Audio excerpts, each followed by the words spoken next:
Senior Research Associate for the Labor and Work-Life Program at Harvard Law. I was just going to tweet about what's a guy like me doing in a place like this. Except you called me before I finished the tweet. I was also checking some other tweets. I don't know if my friend is here or not, but another person who was going to be attending this forwarded me some tweets by a very prominent Silicon Valley investor who tweeted something to the effect, at a Web 2.0 conference, 3 hot chicks. That's when it's time to sell. Okay, but that gets to the crux of the presentation I'm going to make. About that's the mindset in Silicon Valley. And I've been writing a lot about the topic of women for the last year or so. And I don't know how I got into this thing because I was researching entrepreneurship, totally unrelated topics. In fact, I do know. But I know she was back there. She sent me an email saying, Vivek, NC Wade is very interested in your research. And we'd like to know what the differences are between men and women. And I was sitting there scratching my head, saying, hey, that's a good question. I wish we had asked the sex on the studies we did. And what I figured out was it wasn't very hard for us to go back and determine the sex because most of the names were very easy to do. And where we were doubtful, where you had names like Lee, we could simply go and look up the websites of the entrepreneurs we interviewed. And that's how I got into this. And then I came to Silicon Valley about 15, 17 months ago. And my wife and I were at what's called the Crunchies. It's a TechCrunch event. And we were sitting in the audience. In fact, we were sitting next to Mark Zuckerberg. And in the course of the evening, there must have been 200 people on stage. There were only 2 women that we counted. One was Heather Hardy, the CEO of TechCrunch. The other one was a clown, basically, an entertainer. And my wife says to me, Vivek, what's going on here? Why aren't there any women on stage? And again, I started scratching my head saying, what is going on here? And I wrote to my friends at TechCrunch, put them on the defensive, and started to write about it. And I basically endured incessant attacks. I was stunned at the ferocity of attacks that I endured. I mean, I actually wrote another article. I wrote a series of articles, in which case I actually highlighted some of the tweets from venture capitalists. One story later, they declared that they didn't attack my piece on women. There were a bunch of these VCs who basically said that every post that Vivek Wadhwa has written is garbage. Okay, that's literally, these are prominent venture capitalists I'm talking about. They dare not attack me right up front. And also, I got messages from my VC friends telling me about some of the behind-the-scenes discussions. Discussions like, what's this guy going to get out of it? Is he trying to get laid? What's his agenda? And also comments that were posted online, which fortunately I was able to delete a lot of them. But to the effect of males are underrepresented in the ranks of strippers. Is Professor Wadhwa going to champion that cause as well? Right. So this is the type of discussion that I've been in the midst of since I've been writing about the issues of women in tech and publishing my research. Now let me go through it, having set the stage for what I'm talking about. First of all, this is based on what I'm going to show you some slides. What I'm going to do is, first of all, give you my high-level view of entrepreneurship, because that's where I started studying this. And then I'm going to tell you what the difference between men and women is. This is really what we researched. This is based on 3 pretty hefty projects in which we looked at very large samples of entrepreneurs. Now, let's discuss one of the reasons why I think this research is important. Read the list of myths I have there. First of all, that tech entrepreneurs are young, white, and I didn't put white on the slides because it's not politically correct, but that is a typical myth. Unmarried, rich, college dropouts, obsessed with making money. Does that sound like an entrepreneur to you? We're in Silicon Valley, the heart of Silicon Valley. That's what a tech entrepreneur is, right? And then because most of the venture capitalists here are from the elite schools, from the Ivy Leagues, the perception is that Ivy League gives you a huge advantage. Maybe in becoming a venture capitalist, which produces less returns than the stock market does. And then again, the belief is that venture capital is everything. The way you start building a business is that you put together a business plan, and then you take it to venture capitalists. That's what, the mindset, that the way to build a business is to start with venture capital. These are some of the myths. And then again, coming to the crux of this presentation, the myth about women, that women don't make good entrepreneurs, that women have deficiencies, that women are too emotional, that they don't think big enough. There are all sorts of myths about women in entrepreneurship. So let's talk about it. I'm going to go over my research and then talk about what I found to be the differences, what I learned to be the difference between men and women. First of all, based on hundreds and hundreds of random, a sample of hundreds of entrepreneurs, the average age of an entrepreneur is not 21 or 22, it's 39, the average age of a tech entrepreneur. There are twice as many who are aged over 60 as are aged under 20. Twice as many over 50 as under 25. So this mindset that is prevalent in Silicon Valley, that's all about youth and young. The samples I'm talking about aren't just random entrepreneurs who started companies and failed. We focused on those that made it out of the garage and that succeeded. Right? So the ones that succeed, maybe there are a lot of kids in Stanford and in Berkeley and in Ohio State University and God knows where else who start companies. But the vast majority of them don't get beyond the garage stage. We looked at the sample of companies that were real, that really did achieve some level of success. Average age 39. So the myth about young is false. In fact, I was at, one of the people I respect is Brad Feld, venture capitalist. He's on the board of NC WIT, which Bharat is involved with. And he made a big boo-boo in the middle of the conference. He talked about the handicap that women have because of having to rear kids and so on. And I ripped into him because I said the average age of a woman entrepreneur is actually a year older than the men. It's 40 or 41. So they're well beyond the initial childbearing age at that stage. So again, even people who are actively supporting the cause of women are out of touch with the basic realities. That's not about youth. It's about experience. Now let's go on with that. Also, entrepreneurs tend to be married with children. It's, the vast majority of them tend to be married. They don't come from rich families. Think about it. If you come from an extremely rich family, why are you motivated to become an entrepreneur? Right? If you're extremely poor, you're not going to get the education or the support you need to become an entrepreneur. Entrepreneurs typically come from middle-class families. In fact, more so from lower middle-class families than upper middle-class families. But they tend to be middle-class people, and again, this is common sense, that you start a business because you want to rise above your heritage. This is not a revelation that I'm making. This is just, the fact. But again, it goes against the common mindset of, rich elite boys from Stanford being the typical entrepreneur. Also, they're not college dropouts. Something like 94% of successful entrepreneurs have at least bachelor's degrees. More than half have masters and PhDs. They tend to be very highly educated. No surprise here that they tend to be better educated than their parents. We heard the story earlier, about Eritrea, basically where you had a great human being who was brought up by their parents to be, and the value system was that parents wanted to educate their children more than give them better education than they received. That's normal, especially in immigrant populations. That education is everything. So entrepreneurs tend to be better educated than their parents. No revelation here. Now, this is a little bit lighthearted. What we learned was that that grades went down when you went to university. And my hypothesis there, I have not been able to prove it, but I have lots of anecdotal data, and I have personal experience.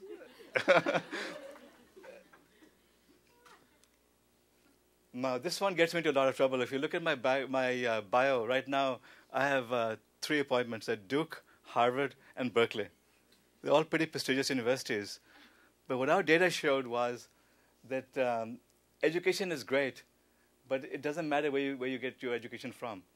The difference in the sales and revenue of companies founded by founders who have a bachelor's degree and those that don't is huge.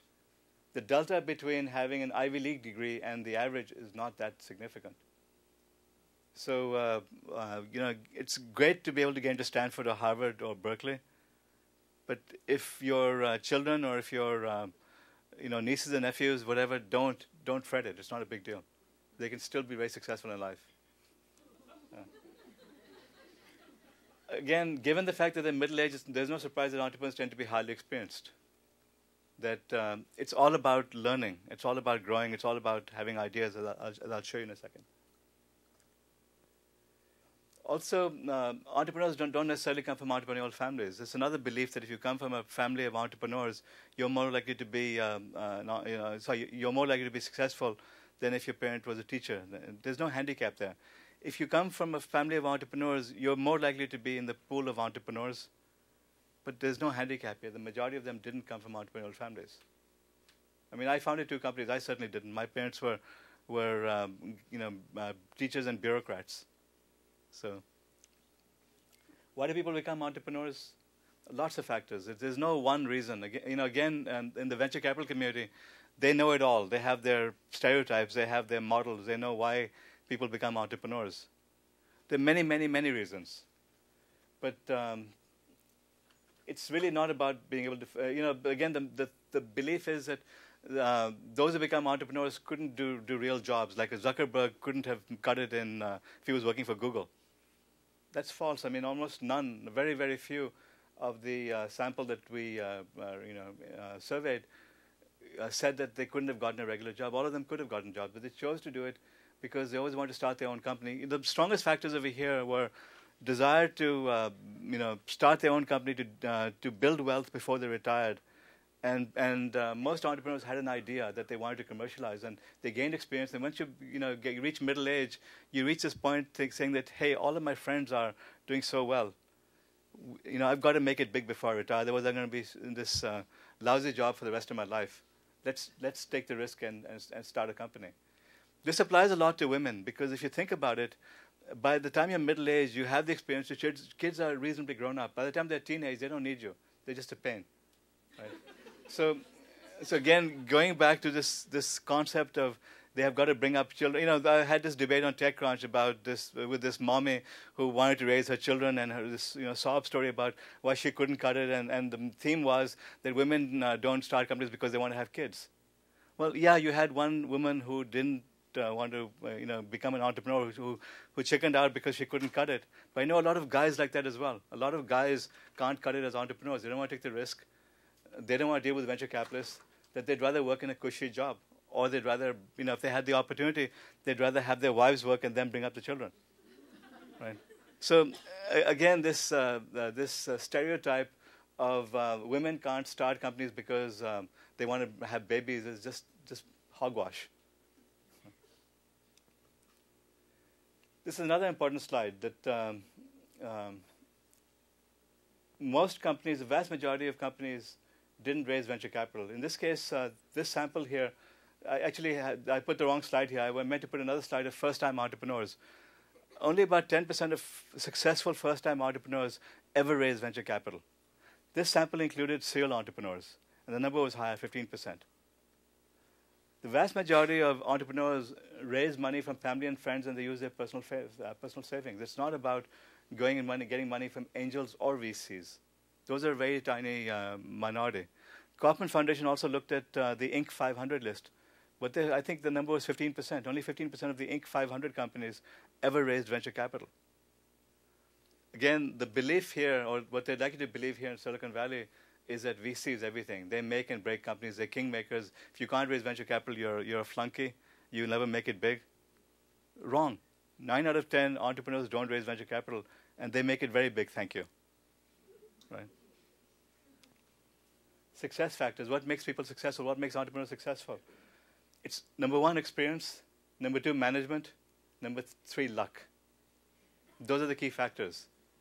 Again, you perceive entrepreneurs to be arrogant, but when you really ask them to take them out for drinks and ask them to bare their souls, they know they were lucky. That you can, in entrepreneurship, the way it goes is that you can do everything right and fail. You can do everything wrong and succeed. It's really like going to a casino and betting everything you have on a roulette table. That's really what entrepreneurship is like. Even though we don't admit it, that's what happens. You can increase your chances by doing a lot of things right, but ultimately it's luck. So when you, again, speak to successful entrepreneurs, they admit that to you. Even though when they do interviews with the media, they boast about how smart they were. And then when they do get smart, they become venture capitalists. They think that they did everything right, and they're gods because they happen to luck out. But most people realize that it was all about luck, timing, and a lot of things went into the success. Obstacles faced by entrepreneurs, if this is on a scale of 5, almost nothing except the amount of time and effort required. Nothing stops an entrepreneur. What stops others from becoming entrepreneurs? We asked entrepreneurs why their peers didn't follow them. And it's all about risk-taking. What stops people from becoming entrepreneurs is fear of taking risk. What stops them is the time and effort required. What stops them is lack of financing. And again, no surprise here. This is what you would expect. Now, what's the difference between men and women? Look at these slides. The average age of the males in the tech industry was 39. Women was about 41 and a half, I think that's what the slides show. Marital status, almost equal numbers were married. Number of children living with them, about the same. Education levels. Well, if you look at these, women were better educated than their male counterparts were. Motivations. We analyzed the data and tried to figure out the differences in motivations. I worked with the NC Wit people on this. Joanne Cahoon had to go through it and try to find something, so we had a story to tell. Because when we put this report together, I looked at the data. I said, "Hey, there's no difference between men and women. We don't have a paper over here." And she said, "No." She got another analyst at NC Wit working with her, and they found, they looked at it. They did statistical analysis and crunched numbers, and yeah, they found some slight differences. I'll get to them in a second. The sources of funding. Again, I didn't see much of a difference here between men and women. Okay. The challenges faced. I'm going to summarize this in a second, but I just want to show you that when I looked at these data, I said, "Hey, no story over here. I don't know what paper I'm going to publish. It'll be a one-line paper saying there's no difference between men and women." All right, but this comes from my friends at NC Wit. Key differences. Women were more likely than men to have obtained funding from a business partner. Yeah, sure. Both sexes had the same reasons for becoming entrepreneurs. Both sexes had similar life circumstances. Women were more motivated than men were when co-founders recruited them. That's fine. It's really splitting hairs over here. To me, this is insignificant. But we had to tell a story and get a paper out. No, but this is why this discussion is important. The fact is that in the tech world, tech includes a broad set of industries. High tech includes what you think of as Silicon Valley companies. Only 3% of tech firms and 1% of high tech firms have women founders. Big problem. Look in the ranks of CTOs. You could probably name all the women CTOs there are in Silicon Valley. Big problem. Right? They contribute to really tiny percent of software patents, and the proportion of women, receiving venture capital has dropped. It's even worse if you're black or Hispanic. If you think women have it bad, they have it much, much worse. So there's a real problem over here. Despite the fact, now this would be fine if women were indeed like Ted Turner described, the 1970s, we men have muscles, women don't have muscles, therefore we're macho, we're superior. I mean, I really thought he was going to talk about women burn bras in the same discussion. Really, I mean, that was so 60s or 70s, it wasn't funny. Right? But the reality is that women-led companies, this is Cindy Padnos from Illuminate Ventures data, women-led companies are more efficient than male-led companies are. They consume less capital. They're a lot more sensible. Organizations with women leaders achieve better ROE and better returns to shareholders. Girls now match boys in mathematical achievement. So there really should be no women should have no disadvantage here if you look at it. Because, in fact, having women in those positions gives you a big advantage. You'd probably have less failures if you put women in the right places. I have a slide missing over here. Now the question is, what can you do about it? How can you fix this problem? Because since I've been talking about it, I've been taking a lot of fire. I've been surprised that in addition to men who've been attacking me, I've had women attacking me saying, hey, Vivek, it's women who have a chip on their shoulder. We don't want to encourage this thing. We don't want handouts. I've never once said we should have handouts for women. All I've said is that let's understand that there's a real problem over here. That women are better than or greater than or equal to men in competence, in sensibility. If I was investing in a company, I'd rather invest in a woman-based company because they won't go out and, first of all, they won't lie to me and come up with these bizarre stories about how they're going to own 1% of a $10 billion marketplace. They tend to be a lot more conservative in their projections and a lot more sensible in what they present. They tend to listen more. They tend to ask questions. They tend to understand their customers. All the things which are really important in building companies. And then they're a lot more sensible in the way they spend money. They won't go out and start hiring gazillions of people and building and buying expensive office space. They tend to be a lot more sensible because that's the way they're brought up. So women, by all measures, are better investments than males are. So all I've been saying is let's understand that you have an important segment of society that's being left out, that's being excluded. That whether it's active discrimination or passive discrimination, there's discrimination against them. There's a societal problem over here. The fact that you've got VCs tweeting about hot chicks not showing up at parties, and these are respected people in Silicon Valley. And like I said, the member of the audience who challenged them, I was stunned at the responses she got also. He was totally unrepenting. The fact that you can get away with that is a problem. So number one, recognize the problem. If you recognize the problem, you can start actively focusing on fixing it.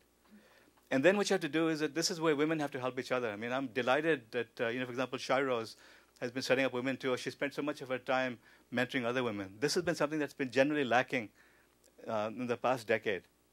There's an increasing awareness that women have to network and help other women, because that's how my Indian friends rose above the discrimination. 30 years ago, the proportion of Indian-founded companies in Silicon Valley was 0. Today, 15.5%, nearly 1 in 8 companies have people like me at the helm. Weird accents, foreign upbringing, foreign education, yet they come in here in the most innovative land on the planet, and they take on the white elite, right? Now, how did we do it? Well, what my people learned was by helping each other, by mentoring and networking, we could rise above the discrimination. If Indians can do it, so can women. Right? The lessons are the same. The solutions are the same. All right? And then, from a corporate perspective, so this is entrepreneurship. In the corporate world, what should happen is that SAP, for example, Microsoft, should mandate that for every open position, there's a woman on the hiring committee. That at least one woman is interviewed. I'm not saying hire anyone. I'm not saying hire people who are incompetent, or don't do women a favor, or favor the hot chicks. What I'm saying is, interview them. Make sure that on the decision-making committee you have one woman who can bring some sensibility into the discussion. And then when you, deciding the pool to interview, because what happens is that just like in entrepreneurship, women understate the potential that their companies have. That's why the VCs don't get so excited about women-led presentations unless they're hot chicks that are pitching to them. What tends to happen is that the women tend to understate their qualifications. They don't tend to exaggerate their resumes as much as men do. That's just, I don't know what, maybe Ted Turner can come up with a explanation for that. Because I've seen many women resumes as well. They tend to be a lot more understated than those by males. So what you should do basically is, the big companies should mandate that for every job, at least one woman is interviewed. They typically interviewed 5 to 10 people.